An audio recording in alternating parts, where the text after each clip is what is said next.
How about this one?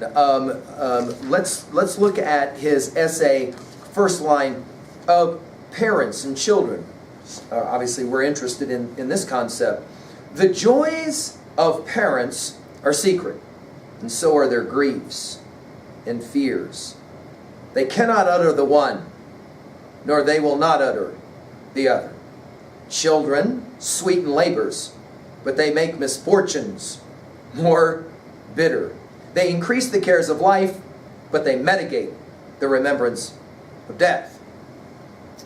It's an interesting question when you're sitting out there across the track and the balloons go up and the mascara runs on graduation day.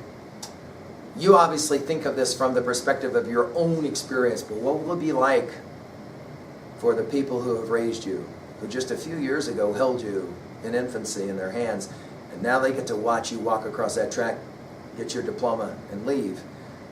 We have a tendency to not think about the perspective that our parents or those who have raised us will have as we get on with our life.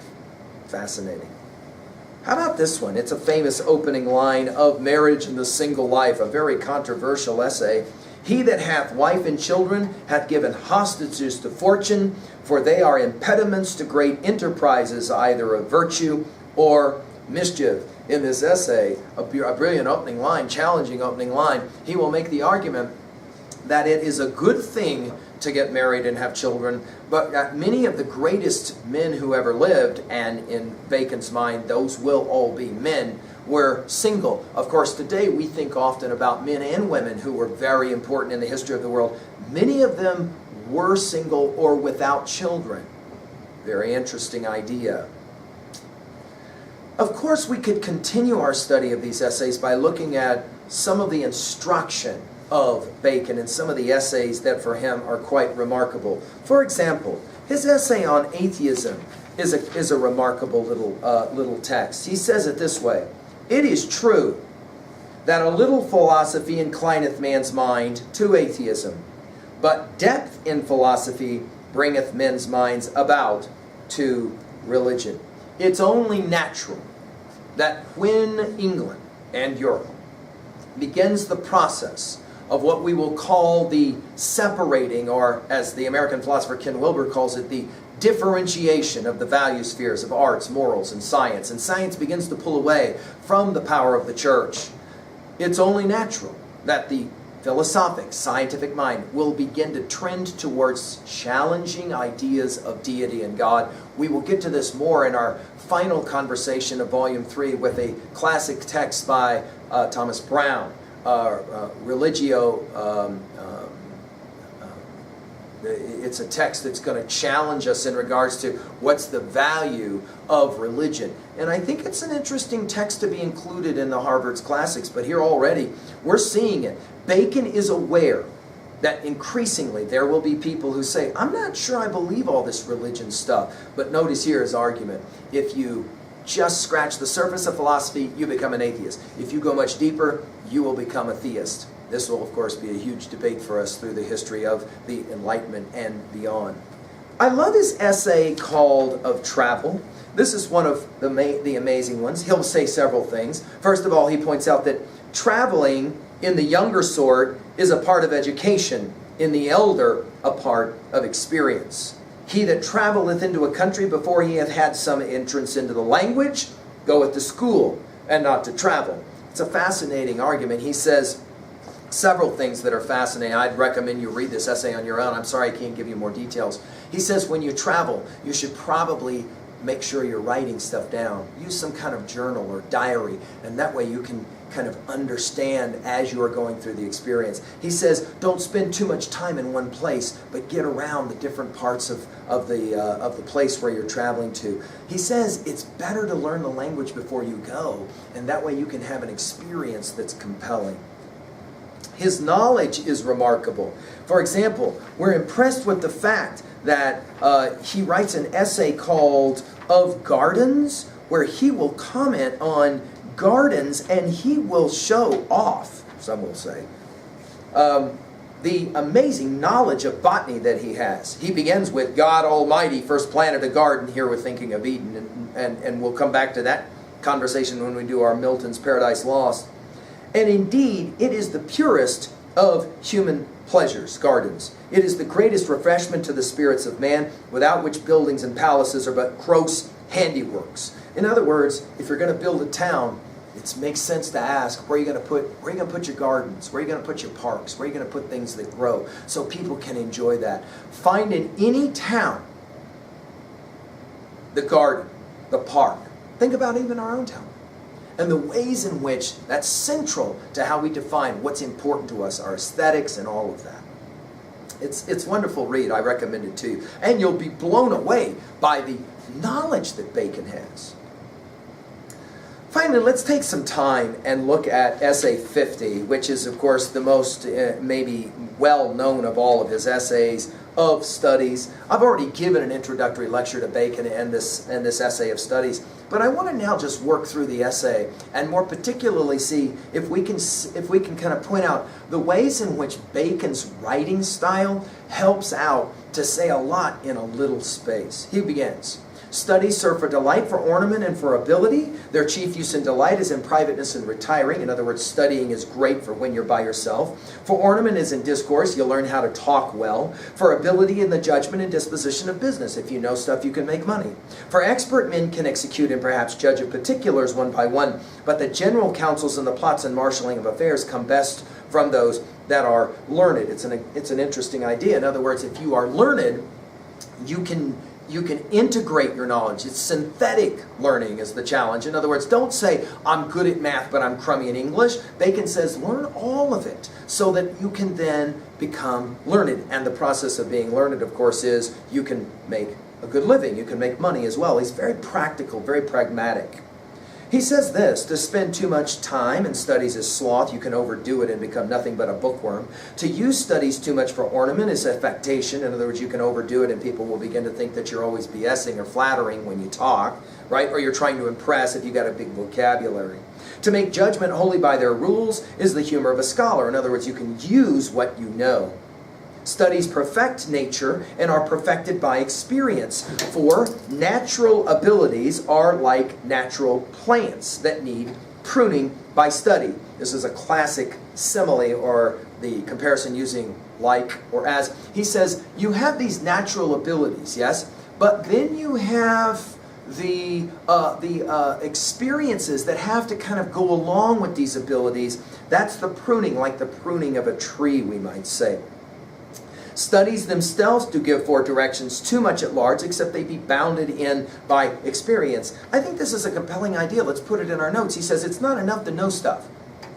You have to be able to balance that knowledge with experience. It's not enough to be smart. You have to be able to use that intelligence for some good through life, real life experiences. He then says this, famous lines, these are often quoted. Crafty men condemn studies. When are you ever going to need to know your Shakespeare? Maybe asked by somebody who, for example, has not been to school and sees it as a waste of time. Simple men admire them. Oh, geez, I wish I was as smart as her. If I could just be as smart as... Admire simple men.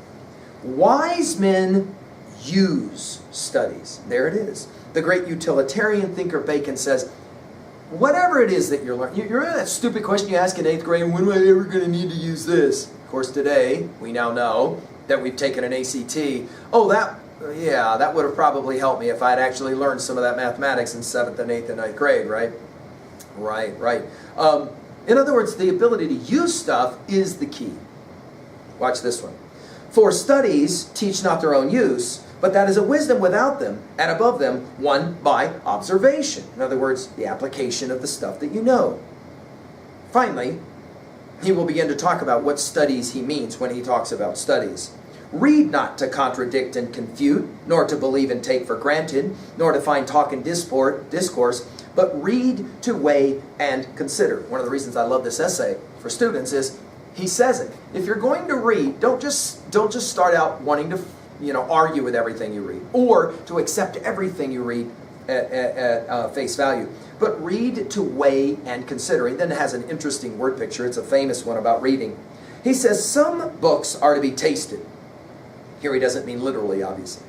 Others are to be swallowed. And some, it's important this word, few, to be chewed and digested. A great lover of reading says, there's only a few books you need in your life. I've often said, students, you only need a few books to sustain all of your life. You got to find those books, because the book for you may not be the book for me, right? He says, that is, some books are to be read only in parts, others to be read but not curiously, and some, again, he says it, few, to be read wholly and with diligence and attention. Some books also may be read by deputy. Sometimes you can read a novel by Cliff Notes, he says. It's okay, or Spark Notes, or some online resource, or someone telling you, or whatever, right? Read by deputy. And extracts made of them by others. We think immediately, don't we, of summaries. But that would be only in the less important arguments and the meaner sort of books, else distilled books are like common distilled waters, flashy things. Now he's going to tell us the three elements of what makes studies important.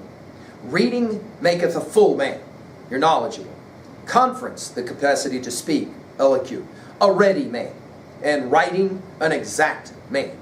And therefore, if a man write little, he had need of a great memory. And if he confer little, he had need of a present wit. And if he read little, he had need of much cunning to seem to know what he doth not. He then will pause for a moment and he'll end his essay by making a very interesting kind of word picture argument. A metaphor. He says, if you have a tummy ache and you go to the doctor will prescribe some kind of medicinal type of thing for you, protocol for you, to make you feel better. If you got a headache, you take an aspirin. But the same is true in relationship to our intellectual weaknesses. Look at how he says this. Histories make men wise. You learn stuff, right, about the past. Poets, witty, make you kind of decipher. The mathematics, subtle, makes you start to think beneath the surface.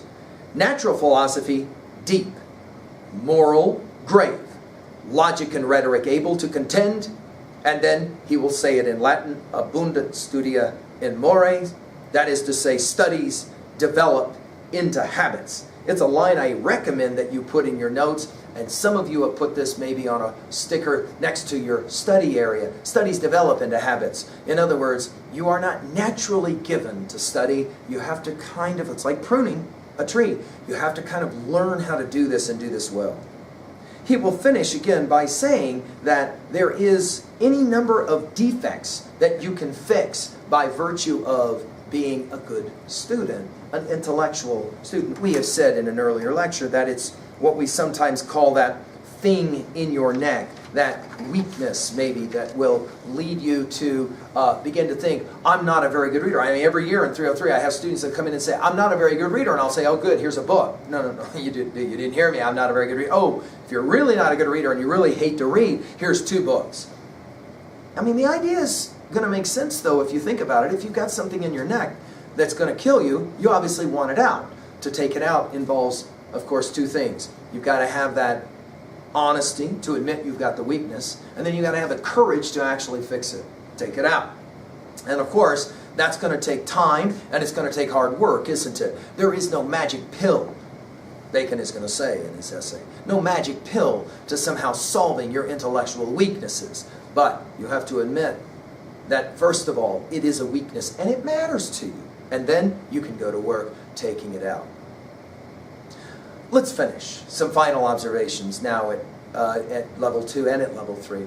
As we said already, studying good prose is the way to become a good writer of prose. And you can do a lot worse than just take an essay of Bacon's a day for a couple of months and just read that essay and then try and do some kind of emulation, not imitation, but emulation of the writing. Can you build, for example, off of some of his ideas and make your own? For example, he says that studying is all about reading, speaking, and writing. Today, if he were living today, would he have any other things that he might add to his understanding of what studying is all about? Are there things, for example, that we do here at Worland High School that maybe are beyond that, or we need to add to that? We have to appreciate as well such a broad intellect, an amazing mind. Bacon challenges us to say, don't just be a student, be a learner. Think about the difference between those 2 things. Don't just be a person who memorizes for some stupid test. Ask yourself, how can I learn this better? How can I be a seeker after knowledge?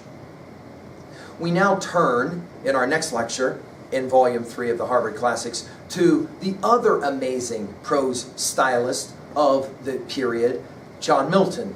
Now, of course, Milton is best known by most of us today for his classic poem, Paradise Lost, a poem that we will have a lot to say about later. But before we get there, we're going to take a look at two of his essays that had tremendous influence in the thinking of the Enlightenment. And the first of those, Areopagitica, will be about his view of how precious and important the freedom of the press is. And we'll have more to say about that and Milton, the genius, here in a few minutes. Thank you.